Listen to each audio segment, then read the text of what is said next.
Ebe cancel a tax, betting tax, and I acquire say, ye be increase betting tax.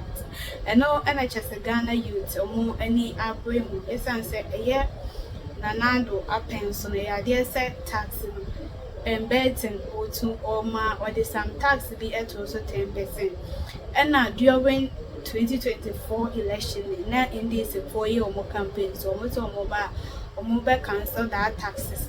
Now, mobile so there is some increase in via air cost a year betting tax. And no, and as just say a year Kofi Adams, a year sports minister, Abel Kasa, a the explanation about Montez say. Say, a man now or more a bet, and I say or more betting. Na idea say yet tax be a free. Say we deposit and answer we try a bet 80 cedi or more ever calculating not just 8 cedis and on betty. Na a year John Nanado buyer and obey any 10%. Na a since John Mahama so increasing by 20%. Young Connie was here a sports minister in some of the 2 policy. The winnings, the taxing, betting wins, a commitment. But when him say, who stake here, tax, also. Okay. There's a tax on every stake. Under John Mahama, his first tenure was that when you stake the bet, the odd that the betting company will give you, tax was already on that odd. So let's say if you are staking, lady minister, you're welcome.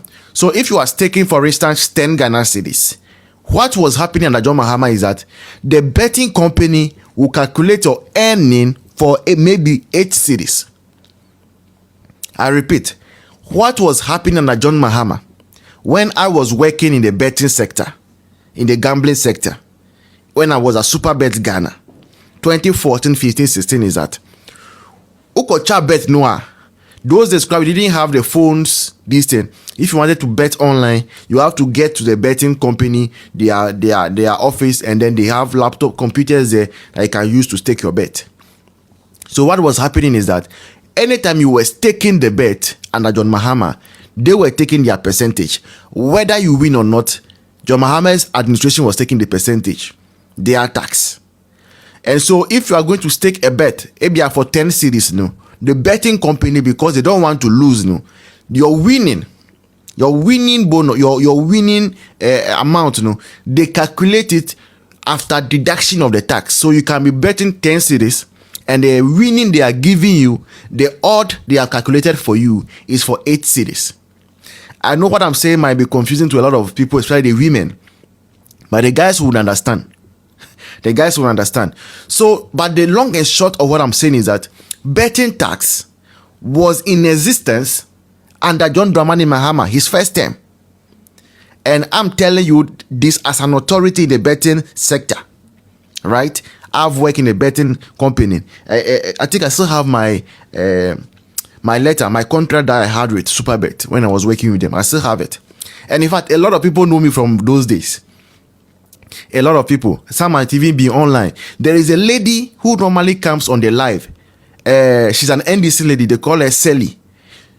Just watch. I'm sure she will come through as time goes on in this live. She mostly comes around. She was one of my co-workers at Superbet. So she will come and she will testify that I was working in the gambling sector as a cashier.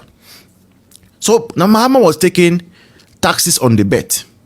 Just that guys were not aware that tax was being taken on bets, because when they go, they only see the odd. FBI 2.2 order, they just know, say, when I stake it, they are going to multiply the money by the odd for me. But the betting companies knew government was taking taxes, and so they will remove that tax from their stake before they calculate your potential winning.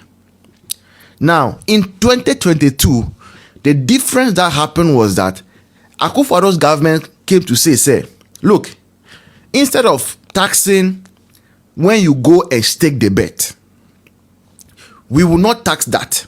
What we will tax now is that when you win, if you are able to win, then we are going to have a 10% from it. That is the difference between the betting tax that existed in Mahama's time and Akufo-Addo's time. And now look, that's the difference. Akufo-Addo, if your initial stake is taking nothing from you, which means that it increases your potential winning. Because Ebia under Mahama, if you were staking 10 cedis, they will calculate your winning for 8 cedis for you because they are deducting the tax as at when you stake. Under Akufo-Addo, if you are staking 10 cedis, the 10 cedis will go through, but if you win, the government will take a 10%. Now you see, one of the main things that has worked against the government, Auntie Josephine, you're welcome, that has worked against the government of Akufo-Addo and MPP is over transparency. One thing that has worked, yes, I've not been too fine, and school has also taken a lot of my time. One thing I repeat, that has worked against MPP, the government of Nana Akufo-Addo, is over transparency. You see this thing I'm telling you about the tax on betting when you stake under Mahama. Many people did not know. So Ghanaians were paying it, yet they did not know that when they stake a bet, this is what government was doing, this is how much government was taking from their bet. Ghanaians did not know. Many people did not know. And to the government, to the NDC government then under John Mahama, his first tenure, that was fine. Nobody will complain. The moment they don't know, it is like a deal on the black market. No one is going to complain that, oh, when I stake 10 cedis bet, they only calculate the winning for me for 8 cedis because government is taking 2 cedis behind closed door. People are fine. They don't have any idea about it. They are cool. But Akufo-Addo said that, look, anything we want to do, the people must be aware. We must let the people know that this is what we intend doing. And we must explain to the people the reasons why we must do A, B, and C.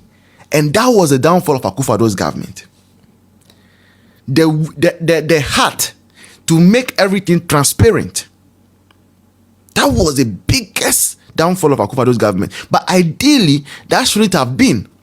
Welcome to the Political Rant with me, the voice, right here on Ghana and Sem TV. Please like, comment, subscribe, share, turn on the notification so that anytime videos of this nature are uploaded, you'll be notified.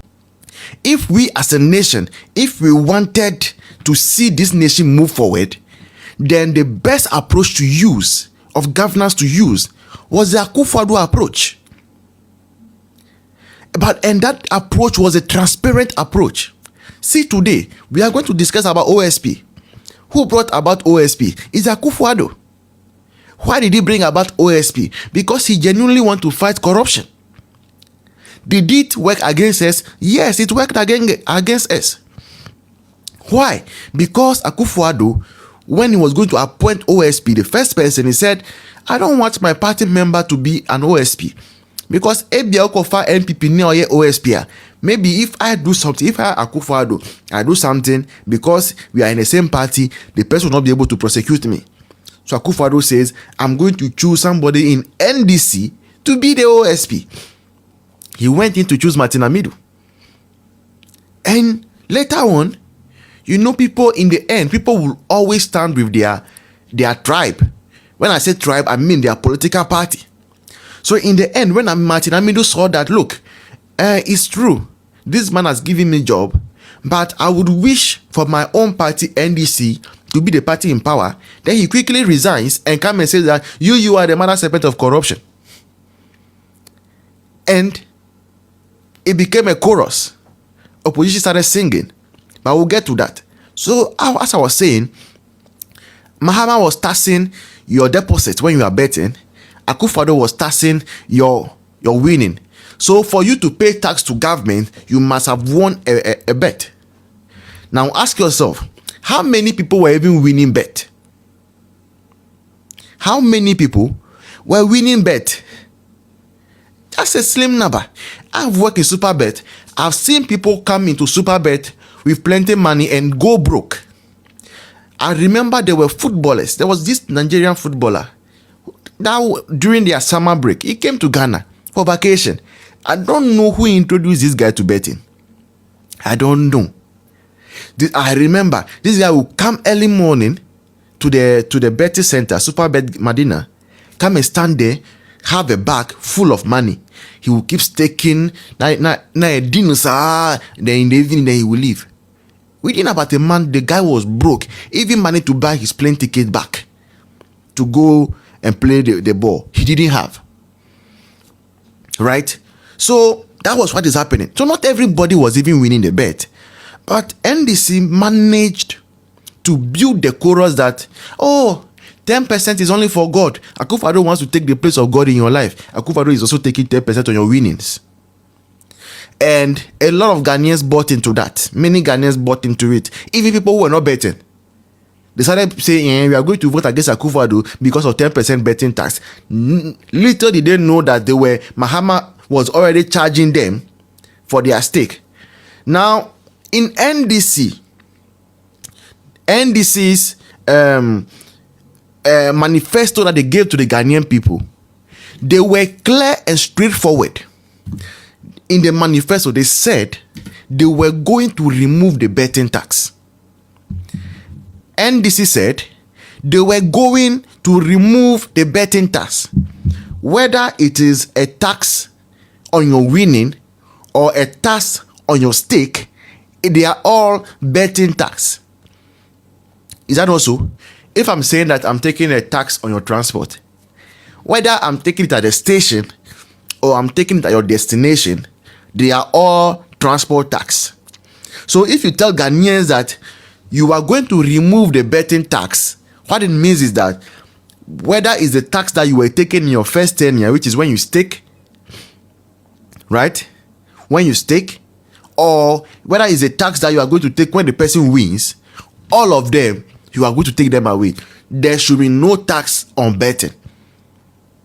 Is that not so? Good. If that is understood, Kofi Adams, who is the Minister of Sports,